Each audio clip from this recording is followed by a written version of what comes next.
Good morning. It's so good to be back here at the Midway congregation after having been up in Lynchburg. And we spent a good few days up there, a very profitable few days up there. And I know that you're anxious to hear about some of the things that are there. And I know Connor probably will be leading us in hearing some of those things at a later time, getting some of the information out. But just understand that we had a great week. We had several restorations, had 2 baptisms while we were there, a number of Bible studies, in-home Bible studies that were set up, and then also a number of correspondence courses, a number of prayer requests. And so the church there at Seven Hills in Lynchburg, they have their work cut out for them. As we mentioned, to them, it may seem as though the campaign is over. At least our part is over. We're finished knocking doors for the time being, but their work was just beginning. And so they have much to do in the days and the weeks that are ahead. And we look forward to hearing from them about any increase in the fruit that is there. You know, we have helped to plant some seeds and to water some seeds, but we have to remember that it's always God who gives the increase in those things. So continue to pray for them and keep them in your prayers, not just in the time that we were there, but in the days and the weeks that are ahead. A man by the name of John Bell was 74 years old. He was a retired sales and marketing professional, and he made some statements that I want to read a couple of them to you this morning, and I want you to think about the statements that he made. Mr. Bell said this. He said, "It was a fairly emotional, that first encounter. I can't actually explain why. I was just almost overcome with emotion when I was able to hold it." Now, when you look at that, you may be saying, what in the world is Mr. Bell holding in his hand? Is he holding a new grandbaby in his hand? You know, that's an emotional thing. When you see that grandbaby for the first time and you think, how could I love another child like I love my own children? And you see all of that, you think how emotional that may be. Was it some kind of gift that someone had given him that was quite special to him? You know, something that really meant something personal to him that was passed on perhaps? What was it that Mr. Bell was holding in his hand? Well, I want you to think about a second statement that he made. He said, the whole time I was holding it, your brain wants to have a little conversation with you like, you shouldn't really be doing this. This is not normal. And you're like, well, but here it is. You know, that sounds a little more ominous, doesn't it? It was exciting to begin with, but now it sounds ominous. What's he holding that he shouldn't be holding? Is he standing in some museum and now picked up some valuable treasure that he should not have picked up and maybe, you know, he's about to drop it or something like that? What is it that he's doing? Is he doing something wrong that he shouldn't be doing? And so you begin to wonder, what is it that he is holding? Well, why don't we let Mr. Bell answer that for us this morning? He said, I have my heart right here in my hands, and it's normal to me. I don't know if you can tell, but he has a literal human heart in his hands, and it is his literal human heart that he is holding.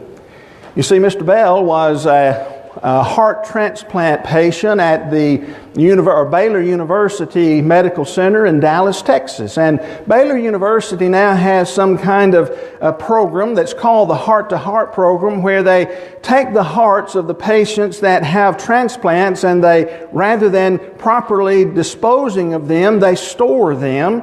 And they use them for research, but they also use them to teach the patient about heart disease and what has happened to that person's in that person's life. And don't you know that is such a visual aid to hold your own heart in your hand.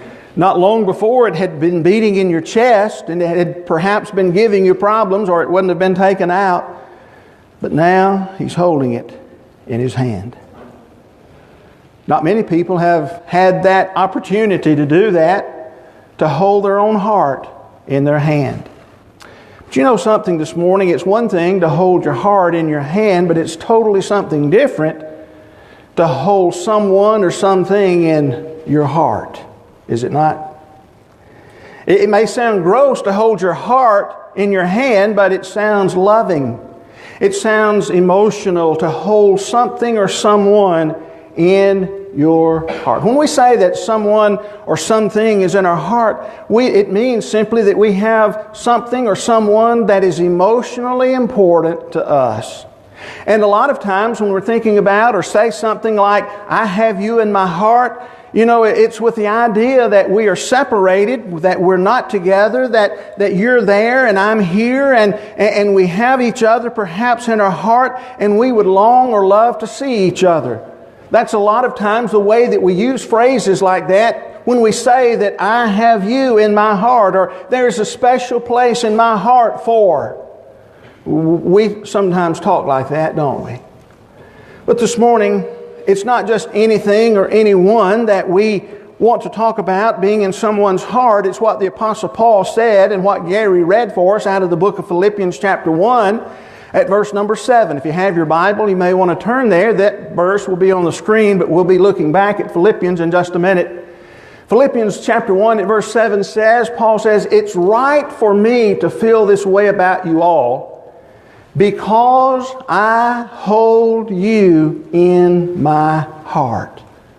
For you're all partakers with me of the grace, both in my imprisonment, in the defense and confirmation of the gospel. Paul said about the church at Philippi that I hold you in my heart. Now, Paul was willing to give his life for many of the churches, for all of the churches. He would say about his own Jewish brethren back in the book of Romans chapter number 10 that he himself, he wished that he himself could give himself up if it would mean that they would be saved. Paul loved a lot of people. But he says about this church, this one church, the church at Philippi, I hold you in my heart. You have a special place in my heart. And so this morning, in the time that we have, we want to spend just a few minutes thinking about that statement and why Paul would make that statement about this great church in Philippi. And this morning, as we think about that statement and we think about what these people were doing, perhaps we should pattern ourselves after them so that we would be held in the hearts of others. When Paul talked about holding the church in his heart, it wasn't just the city itself. Now, the city of Philippi was important. It had a reputation. It was located on what's known as the Via Egnatian, or the Ignatian Way, that road that went from just across the Adriatic Sea from Italy over into the continent of Europe.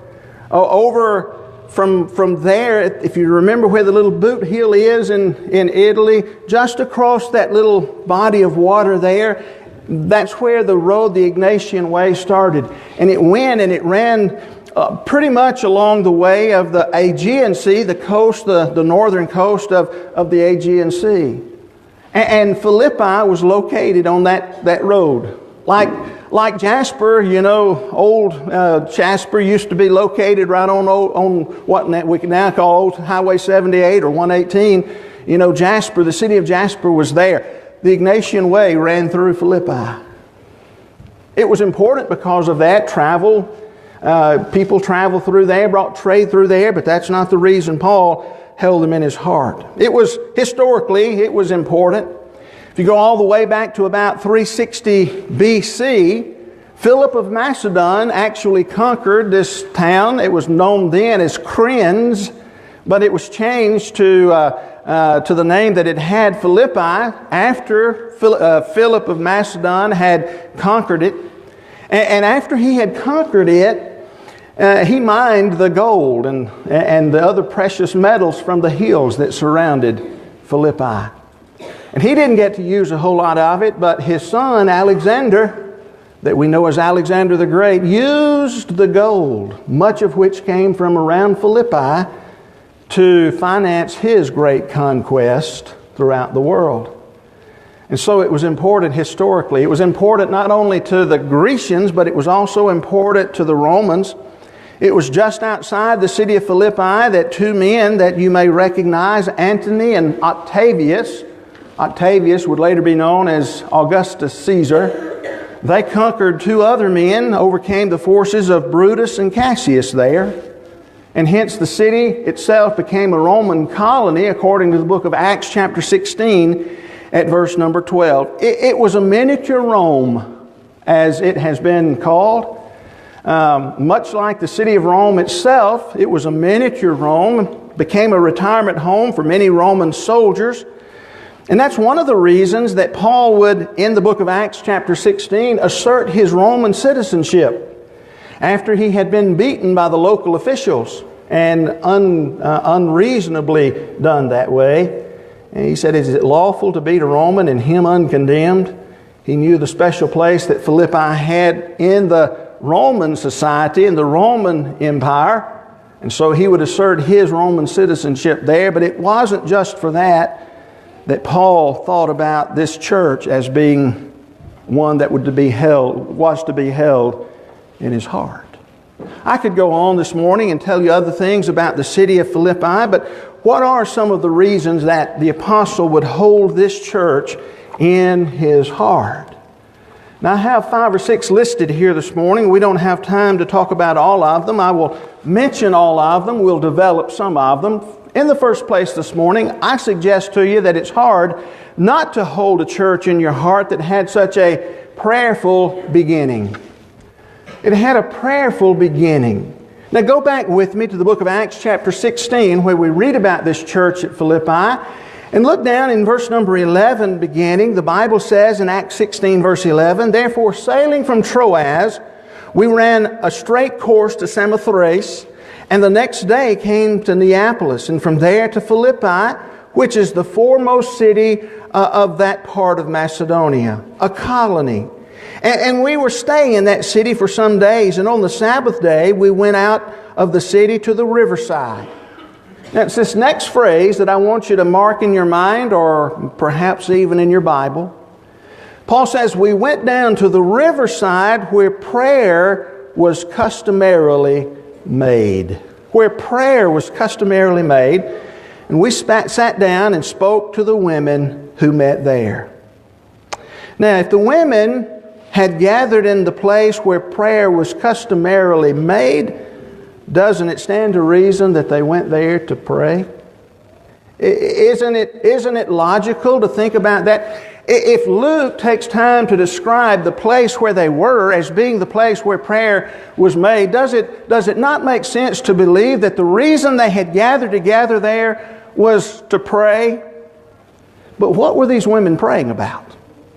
Unfortunately, the Bible does not tell us the prayers. You know, sometimes the Bible tells us the contents of the prayers that people are making, but here we don't know the contents of the prayer. We don't know what these women were praying for. These were Jewish women. We understand that. We know that. We have the names of at least one of them who was there, her occupation, what she did, and there are some things that we could understand and know about Lydia who was there.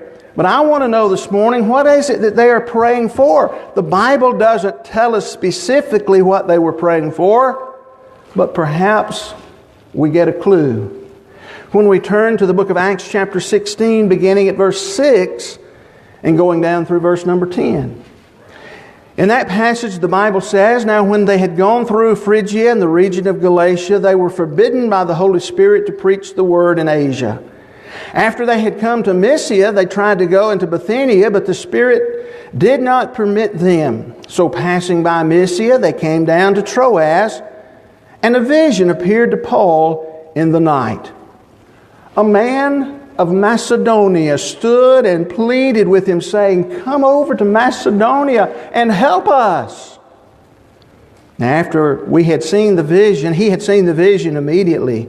We sought to go to Macedonia, concluding that the Lord had called us to preach the gospel to them. Had these women petitioned God for guidance in their life? Were they there praying? Evidently, there weren't enough men there to establish a Jewish synagogue. There had to be at least 10 in a city, 10 Jewish men to establish a synagogue.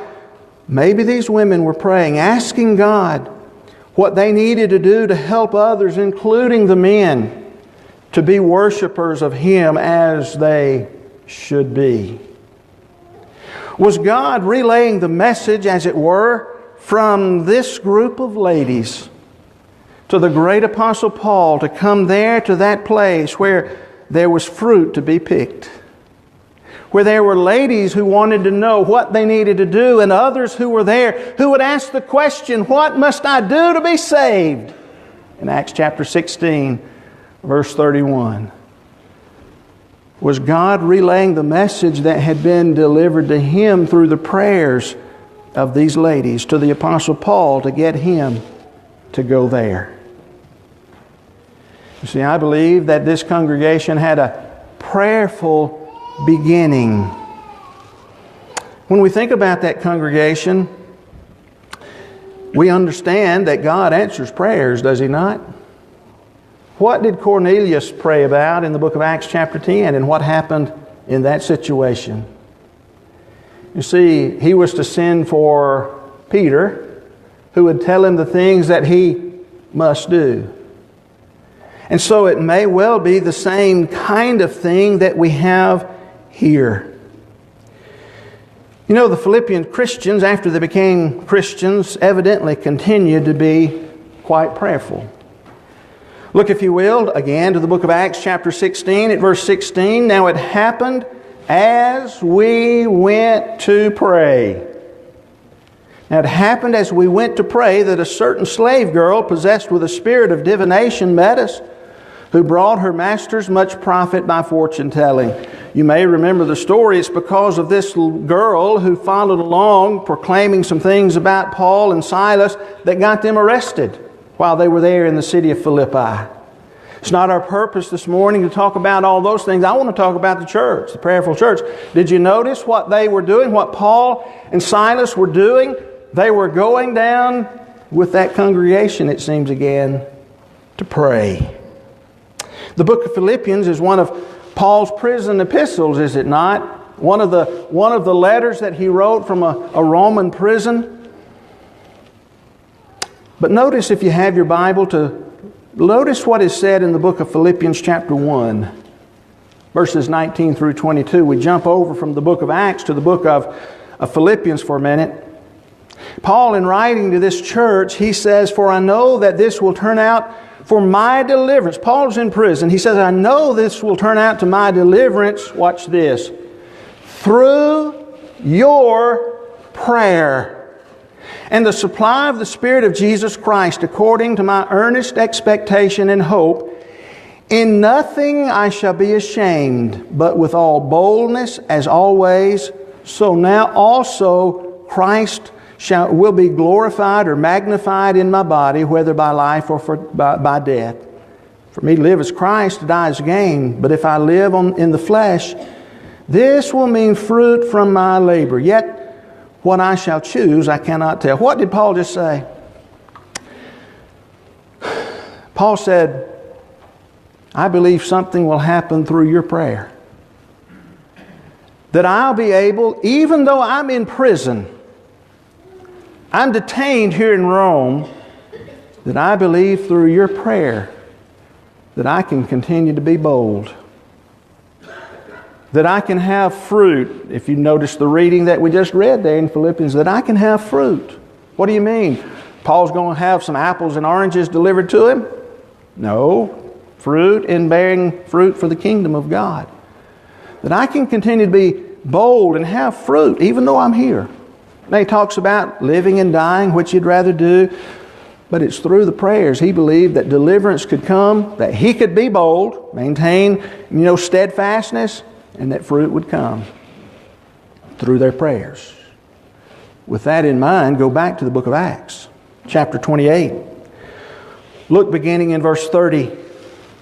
He, that is Paul, lived there 2 whole years at his own expense and welcomed all who came to him. Watch this. Proclaiming the kingdom of God and teaching about the Lord Jesus Christ with all boldness and without hindrance. What had Paul written the Philippians about praying for? Boldness for him. What was Paul able to accomplish? Preaching Christ with all boldness. Was it through the prayers of this praying church, that church that had such a prayerful beginning, that Paul was able to accomplish what he did there at Rome? It was in his first imprisonment that we're reading here. Paul would later seemingly be released, later to be arrested again, and finally be put to death. But his deliverance came. But in the meantime, he preached with boldness. Exactly what the church at Philippi was to pray for. Not only that, but again, look at Philippians chapter 4 at verse 6. Maybe this will mean more to us now.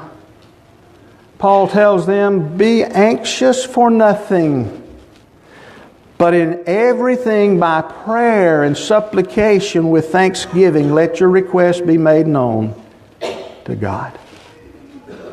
If their prayer had been answered for them to hear the gospel, know what to do to please God, if their prayer was answered in keeping Paul active in work, even though he's detained in Rome, that he continues to be able to bear fruit, to preach with boldness, and to be able to be released. If their prayers were answered, wouldn't that give them confidence to keep on praying?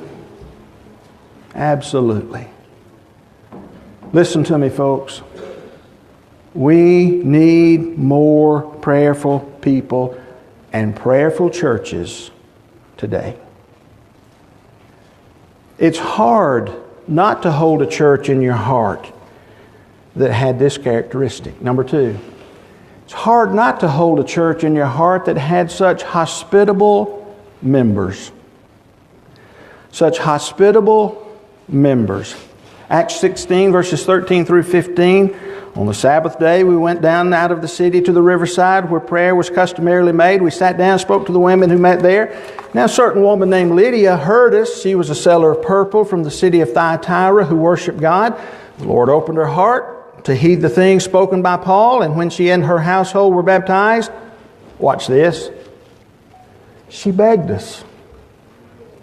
She begged us, saying, "If you've judged me to be faithful to the Lord, come to my house and stay." So she persuaded us. What was the first thing that Lydia wanted Paul and Silas and Luke, who's included in this group, and others who were there? Where'd she want them to go? It seems that she had to beg them to come. It didn't necessarily seem right for her, and it may well have been that some of her employees were down there at that riverside, and those employees were women. We know that. The women were gathered there praying.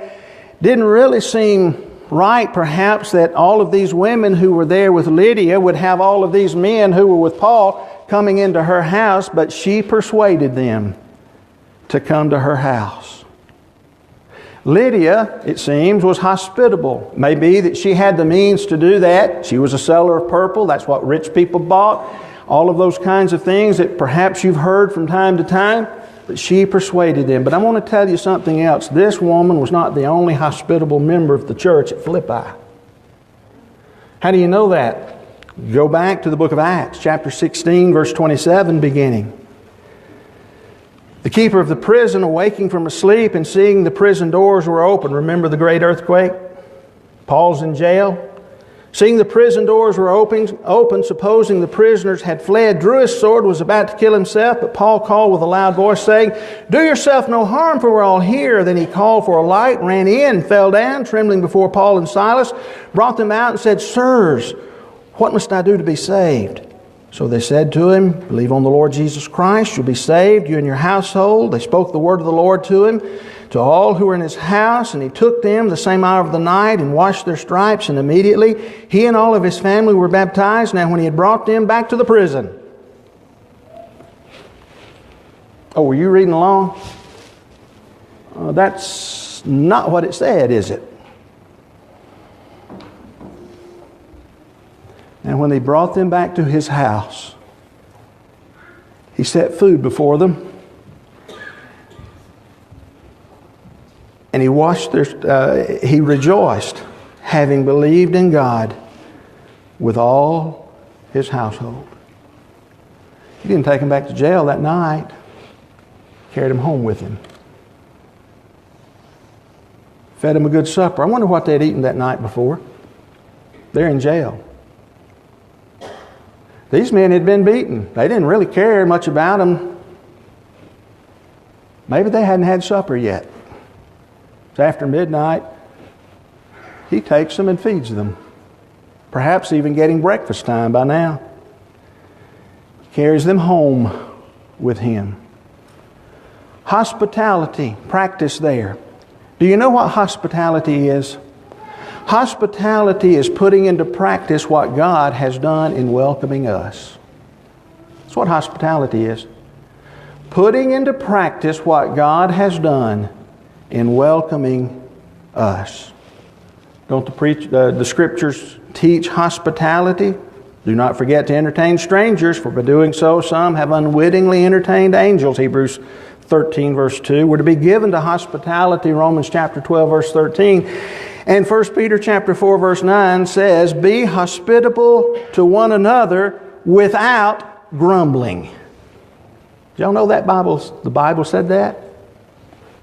Be hospitable to one another without grumbling. I think the church at Philippi was practicing that, or at least two of their members were doing just that.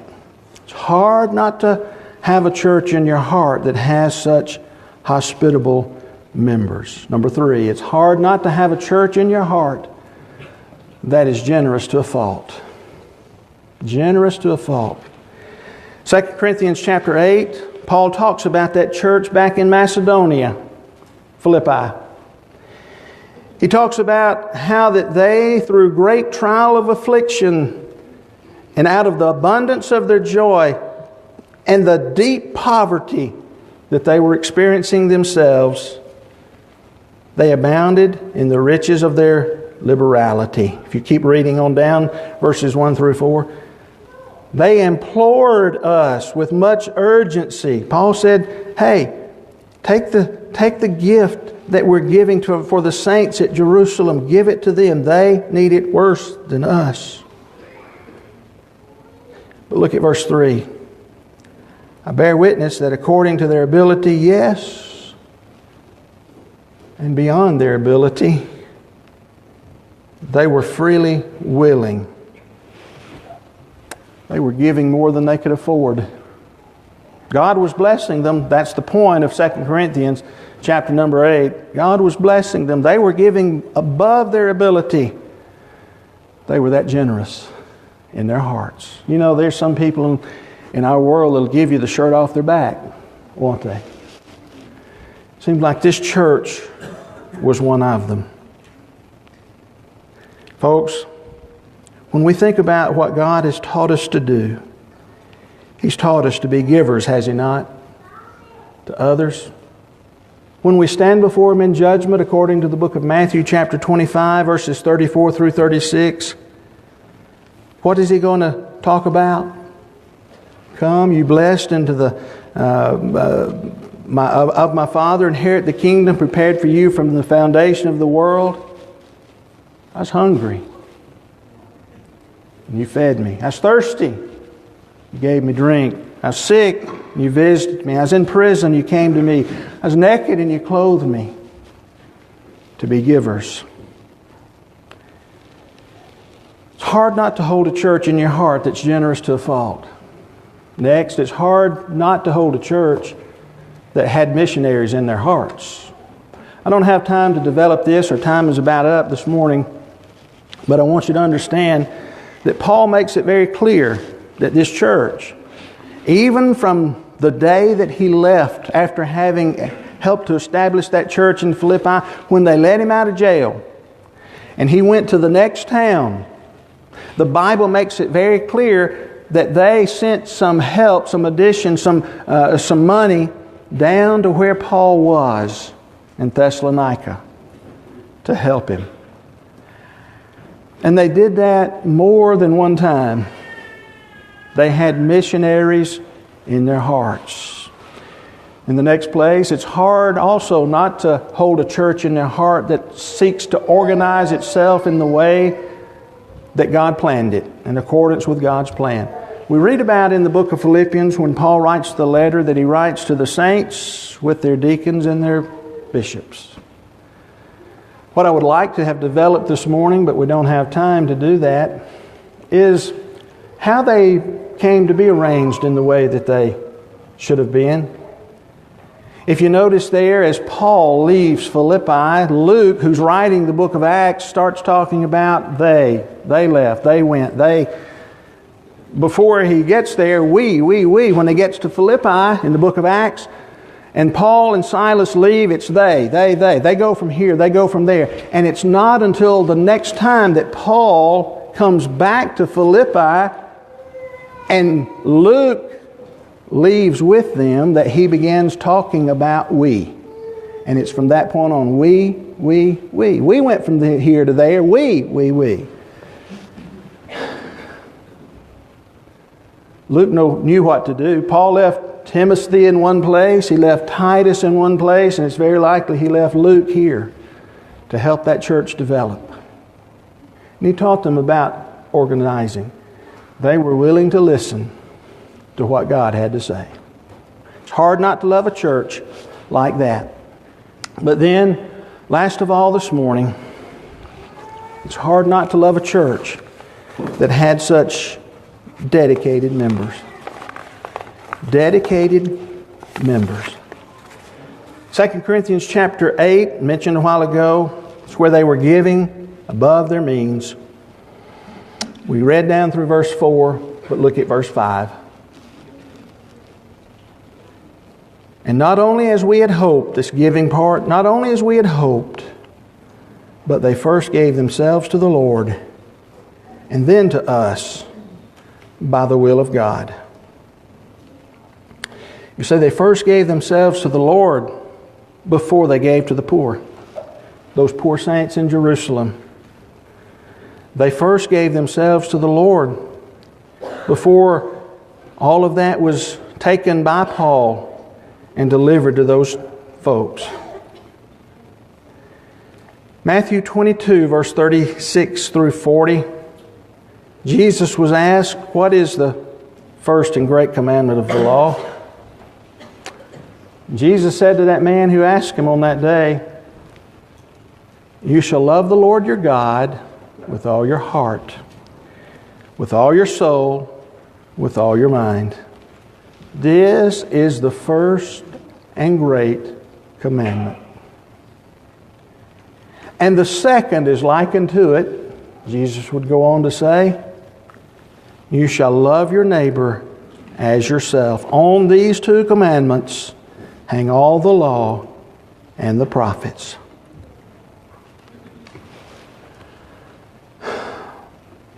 Why was the church at Philippi willing to be prayerful, willing to be hospitable, willing to support missionaries, willing to organize itself in the proper way, God's way? It's because they were dedicated to God first. They were dedicated to Him first. Folks, the church at Philippi was not perfect. Don't get me wrong. Don't get Paul wrong. For in the book of Philippians chapter 4, verses 2 and 3, he says, I implore Euodia and I implore Syntyche to be of the same mind in the Lord. And I urge you also, true companion, help these women who labored with me in the gospel, with Clement also, and the rest of my fellow workers whose names are in the book of life. Seems like there's some kind of personal difference between Euodia and Syntyche that they needed to get worked out. Paul wanted them to get it worked out, and he called on the others who were there to help them get it worked out. They weren't perfect. But you know what? Even though we're not told, I believe that these two women probably did, if they still had that heart that was dedicated to the Lord. If they were willing to do everything else, surely they would be willing to work out a difference amongst themselves. Because they first gave themselves to the Lord, all of these other characteristics that they possessed naturally followed. Just a consequence of doing what God says. And until God comes first in our lives, we will struggle. We'll struggle mightily. You see, we need to be dedicated to Him first. Let me close with one passage from the book of Philippians chapter 1 at verse number 27. Paul, in writing to this church that he held in his heart, said, "Only let your manner of life be worthy of the gospel of Christ, so that whether I come and see you or am absent, I may hear of you that you are standing firm in one spirit, with one mind, striving side by side for the faith of the gospel." Notice that phrase, worthy of the gospel of Christ. The tense in which that verse is written makes it more literally this way: only continue to be worthy of the gospel of Christ. This church that Paul held in his hand, or heart rather, seemingly was already worthy of the gospel.